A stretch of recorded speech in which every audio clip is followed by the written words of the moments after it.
Okay, gonna start this off with a funny story. So I started doing this reading earlier today, and Spirit thought it would be funny to, I don't know, get me to do a love reading, and sorry.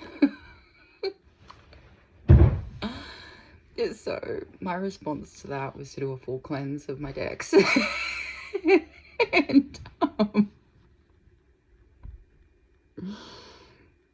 yes, we're back again. So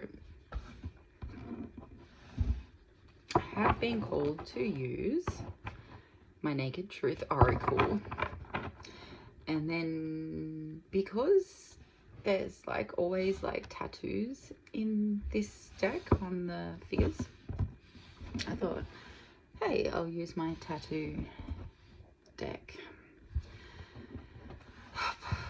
But I'll tell you, these decks might get thrown out if more love shit comes out.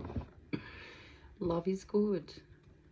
Sin is just clearly not meant for it in that sense. So let's split the deck to start with.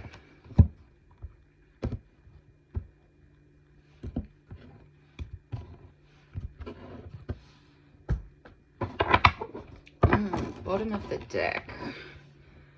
It's a bit nudie-roody. I should probably have covered that dick, but I didn't. Sorry, YouTube.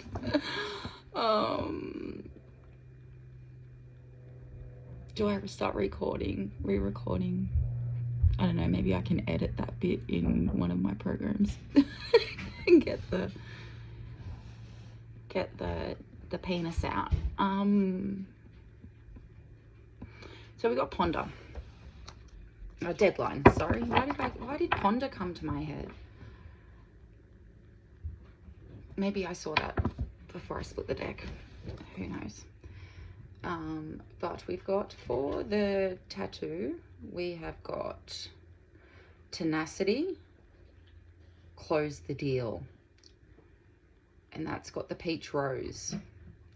And then there's a image of a clock that's got flames coming off it, and it says burning clock, time wasting, pressure.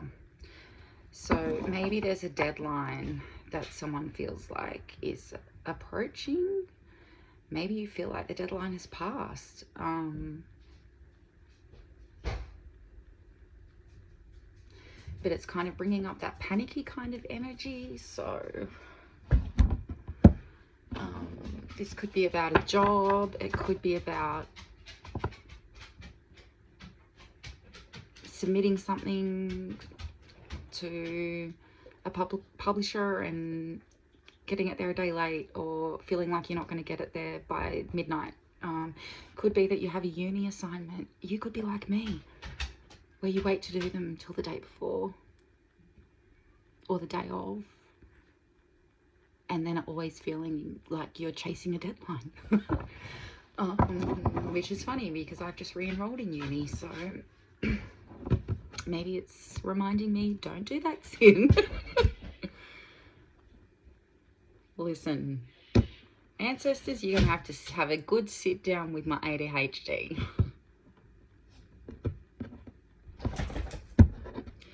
And bottom of the deck, Knight of Swords.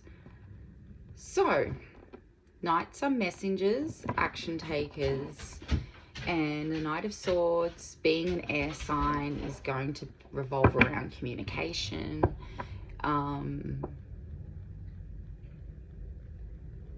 thought processes, clarity of mind, those kinds of things, and fast moving energy, which is why there might be the deadline panicky thing happening. So this guy almost looks like he's hiding behind his sword. I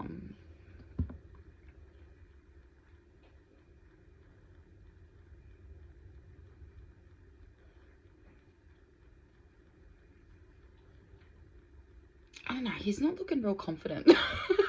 So, all right, let's let's see what energy is gonna come out for deadline. I keep forgetting to cover that fucking penis. But here we go. I've already split the decks in. Why am I wanting to split the deck again? I don't know. But on the first split, we have sacred. There's a temptation, lusty, thirsty. Blessings and wisdom, fertility, feminine sexuality, the cosmos. Rather than having a plant on their body, they have some stars. And I just showed her boobs, didn't I?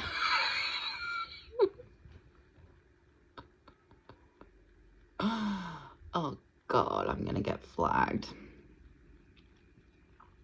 Oh well, pretty sure I can add blurs to bits in a video editor. It'll all be fine soon. It'll all be fine. But yeah, she's this one has the cosmos, cosmos tattoo, which represents inspiration and dreams. So, and then the potion is power with the sun symbol on it. And we know that the sun is the happiest card in the tarot deck. So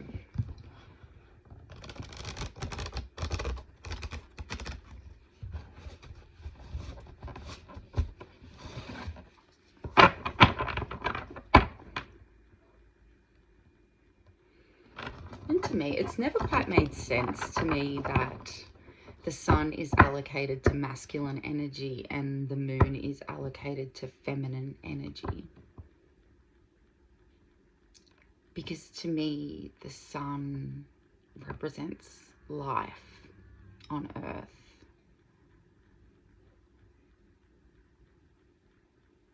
The giver of life.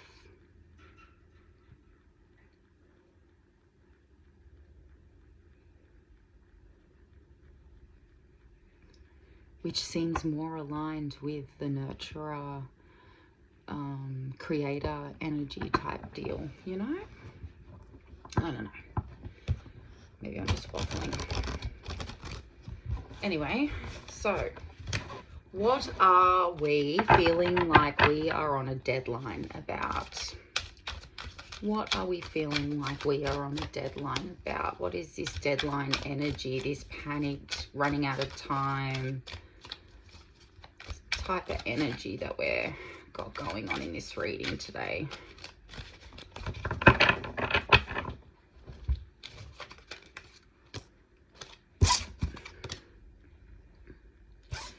So we've got some burnout energy. Maybe someone like is also recovering from burnout the way I am. You know, we're running on an empty tank for quite some while there.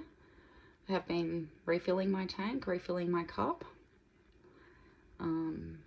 Have done a lot of unplugging from the world, and you know, this card talks about, you know, you're running on an empty tank, that you're drained. It's due to business or work, which work was my big burnout point. And I had to unplug from it. And unplug is the potion. So that's interesting. Hang on, I saw that one. Comfort.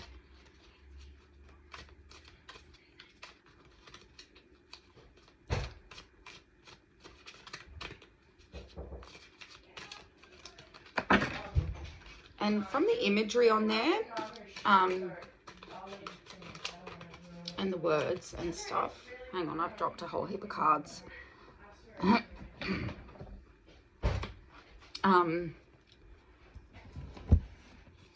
We've got the energy of someone or some of us feeling like there's a deadline approaching and there's panic and we're going to miss it, or we already have missed it, or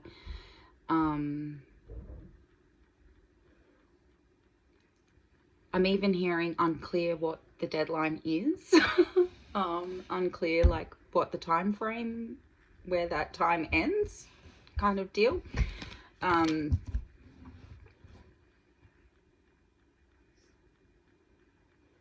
And having burnout come out first, and the whole unplug thing, it could feel very much like some of us are on a deadline to kind of reverse that burnout and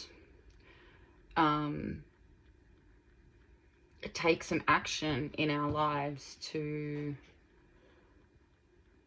turn it around. Then the comfort card coming out. There's no nudie body parts on this. Nudie people, no nudie body parts. It's really talking about compassion, kindness, protection, and giving. And then also allowing yourself to receive reciprocity.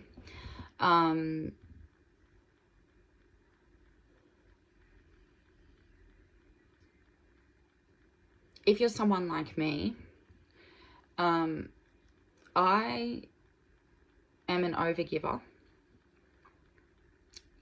in recovery.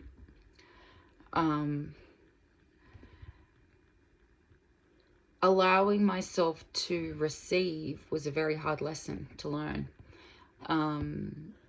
because it all tied back to whether or not I was deserving of receiving.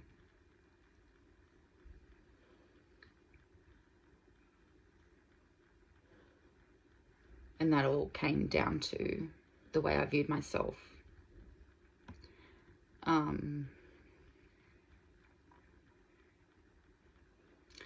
But this flow of give and receive is an exchange of energy, right?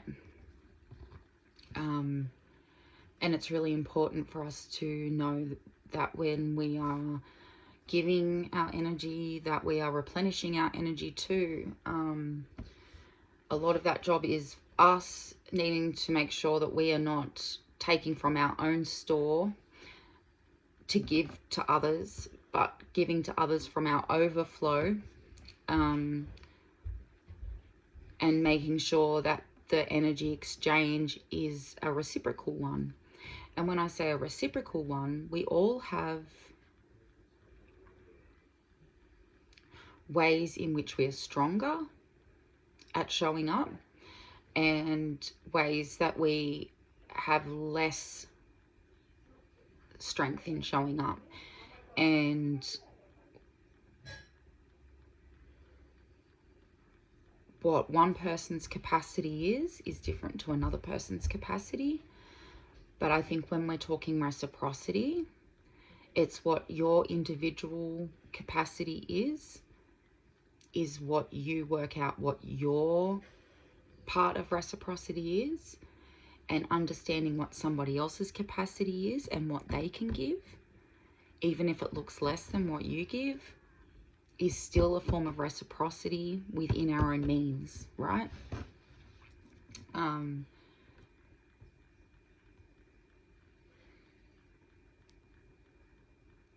It's about having compassion for ourselves when we are in that burnt out stage, that we haven't failed, we haven't done anything, bad.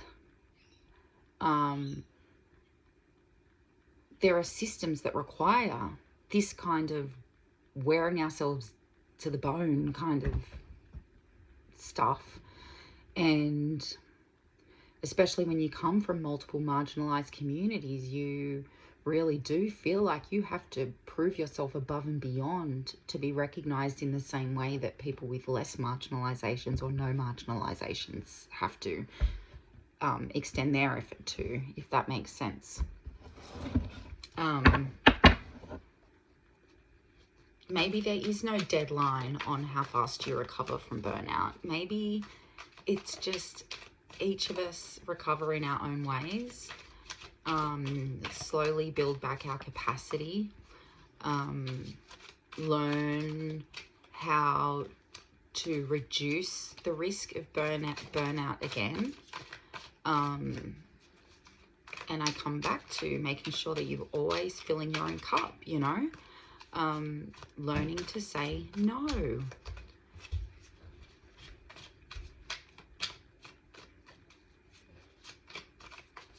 Let's see if any more cards want to come out.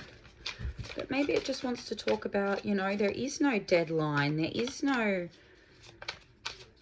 clock ticking to say you need to hurry up or whatever. Like, you're healing within burnout, just like any other healing. It's going to take as long as it takes, you know. Well, what have we got here? Fear. So this card's really saying that overwhelming sense of missing a deadline or not doing things fast enough, or, you know, what are all those things based off? Like, where did the idea come from that there's time frames on this kind of stuff? Is it that, you know, employment says a week's enough for you to grieve your parents dying? Or,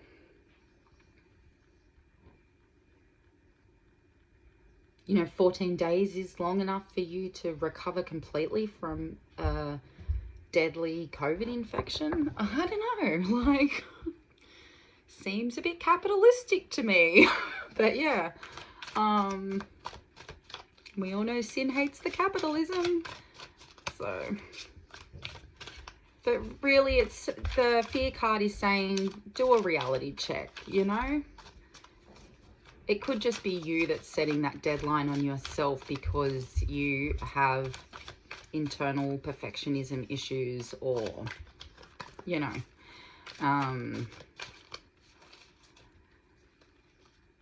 try and soothe that panicked, rushed, deadline-y thinking. Whoa. Whoa, whoa, whoa, whoa, whoa.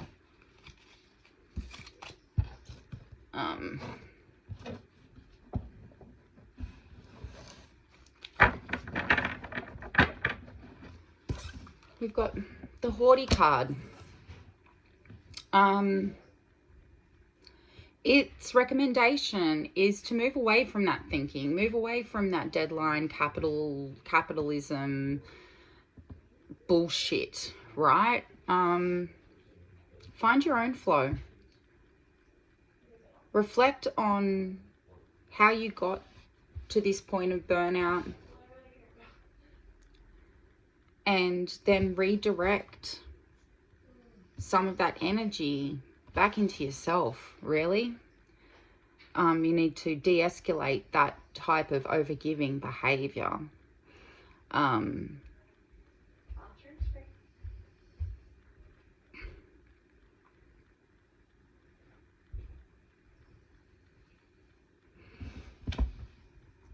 And leap.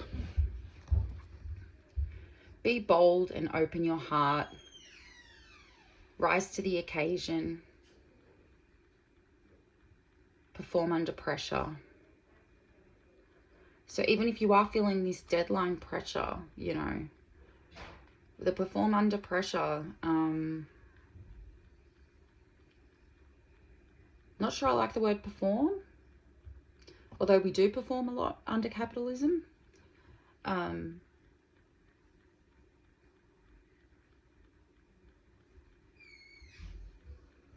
But I feel this is more of a rise up from this crash and burn.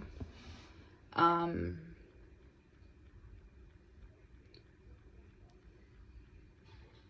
maybe break through. It feels like she's like, let me cover her boobs. It's like she's like leaping to new heights kind of thing. But in a way that fits in with what your capacity is, yeah? And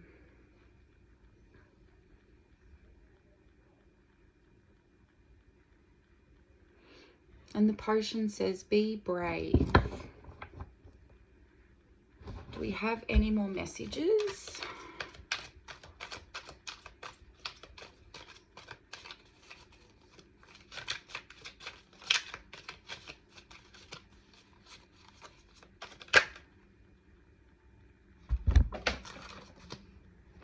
Oh, I've never had this card come out before.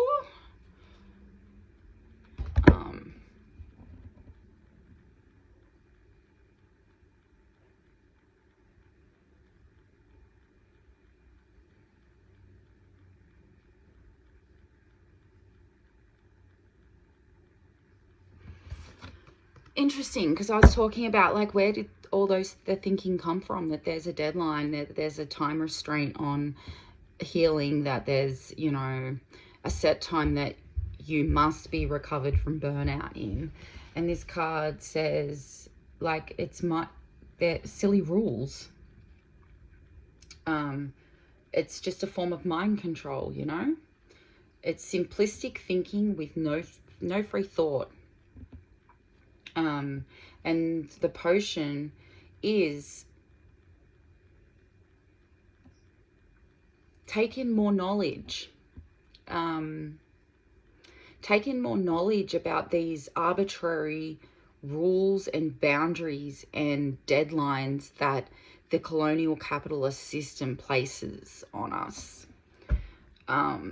Everything's so quickly manufactured and just as quickly discarded, you know, like it's this cycle of, and we are also discarded, right? When we don't meet their capitalist colonial goals, we are often discarded, right? If we're not complying with the way that the colony wants us to behave, that keeps the colony in power, you know? To really move from the sweet purity of your heart, and your deadly beauty. I like that deadly beauty's in there because I'm a black fella, so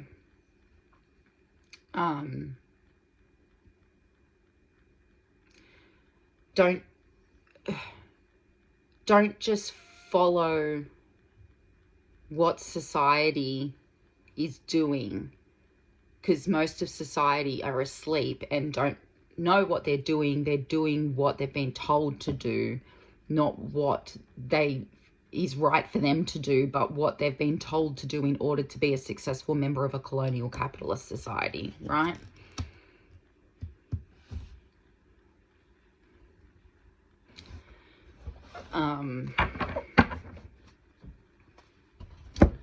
Let's move on to the tarot. We've got that Knight of Swords. It's that really feeling like you need to move fast, but like I've said, you know, different courses for different horses. It's just how it is. It's all going to depend on what kind of support you have around you, how much your ego interferes, how much your shadow interferes, how much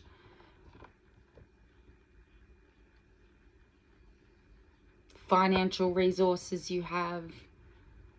But in the end, I really do believe it comes down to strong communities. Being part of strong communities helps with healing. And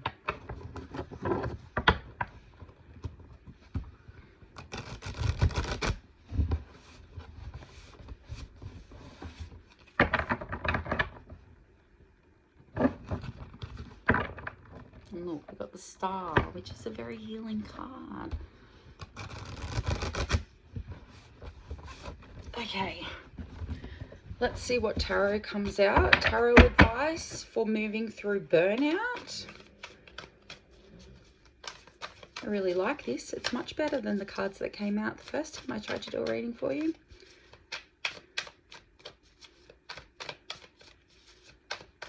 Like, I actually recorded half an hour of it and then just deleted it. I was like, fuck this shit. Fuck it. Fuck it. Okay, we've got the King of Cups.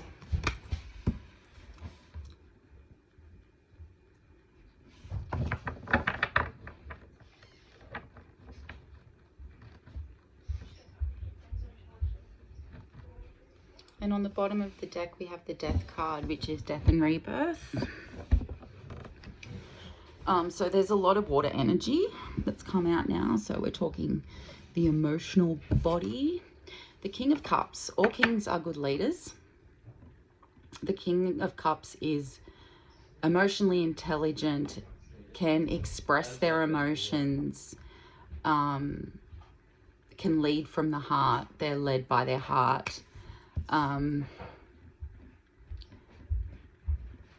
I think in this case, we're being asked to be the King of Cups with ourselves, you know. What feels right to our heart as we move through this.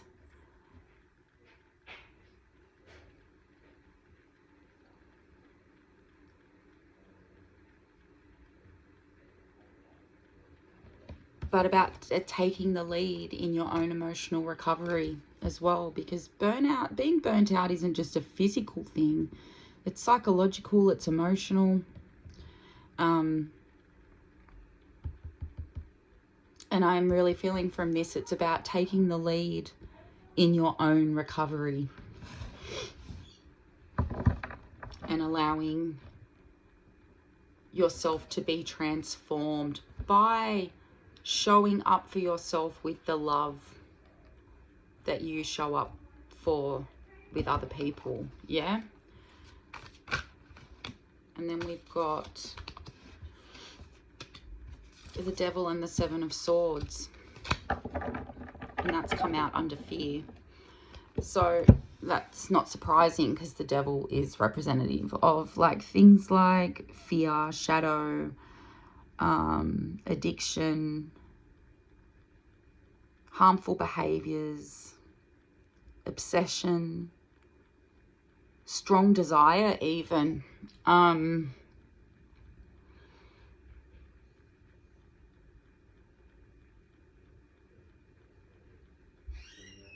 And then the Seven of Swords talks about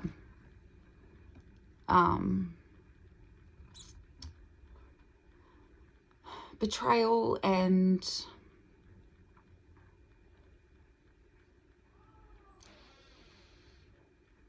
dishonesty and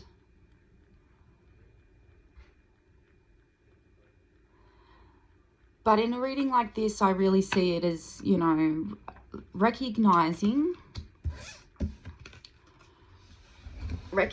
how obsessive behavior in regards to work or study or whatever it is that has burnt you out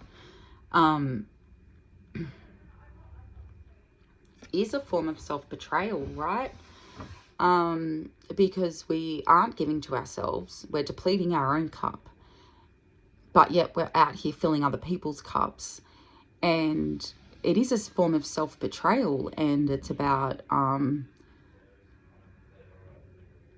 recognizing that, and that reality check about, okay, how am I contributing to my own suffering? I know how colonial capitalism contributes to my suffering, but how am I contributing to my own suffering? And having a good hard look at that, which is interesting because the Haughty card talks about you know, reflecting and redirecting. So reflecting on that obsessive energy that saw you get to a stage of burnout and self-betrayal,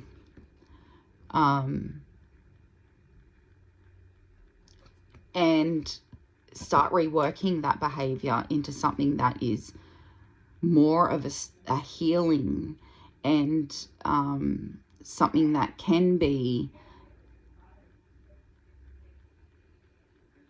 worked into your life long term, because you don't want to keep coming back to burnout every 6 months, right? And we know how often people within the neurodivergent community suffer burnout. But yeah, I think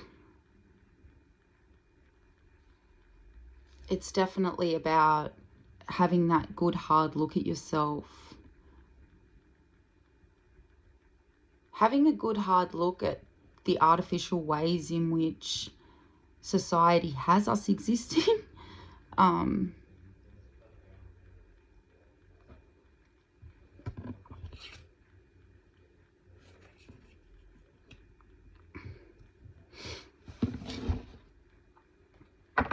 And bottom of the deck energy is Eight of Cups, which is really saying like this is you need to be walking away from this. You need to be disconnecting from this emotionally and moving towards calmer waters type of thing. A bit Six of Swords-y energy.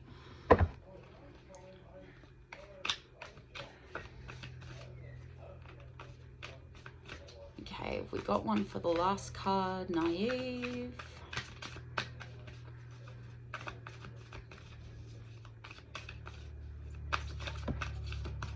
Ugh.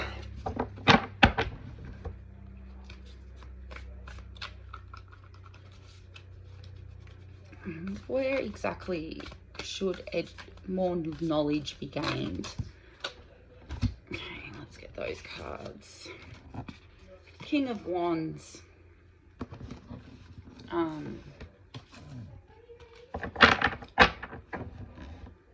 So we've got two kings out, and they're both very intuitive kings. All right. So the King of Wands is, again, a leader because they're a king. They are deeply passionate. They are creative. They, the archetype is very about really being a master of tapping into your fire energy, the transmutation energy, the energy that helps us to alchemize these low vibrational energies into something more high vibrational. And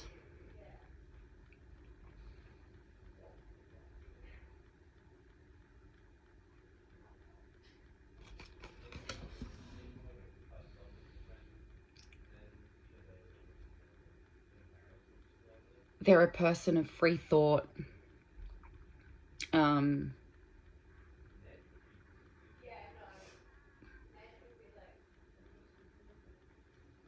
So you go from the naive card down to a king. So you've got the, you know, innocence, lack of experience, into experience, embodying mastery of creative alchemization. And bottom of the deck, Six of Swords. It's funny because I just mentioned that when I was talking about these ones moving away from, you know,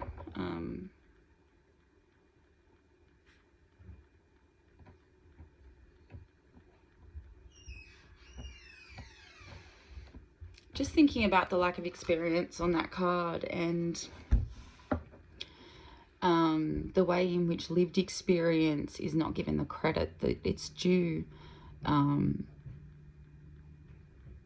So many professionals out there that have no experience living what it's like to be the people that we represent. And maybe you lack experience in some areas, but maybe you're incredibly experienced in others, you know, and it's about changing that perspective on yourself that, yeah, so maybe that's not my cup of tea over there, but hey, I'm actually really good at this, you know. So maybe moving away from the thinking of I lack experience to moving into the thinking of I don't have any experience with that, but hey, I've actually got a lot of experience with this and I could do something with this. And then that, again, helps you to transmute that energy. Yeah. Anyway, thank you for joining me today. I'm so glad that I didn't have to delete this reading, and I will see you another time.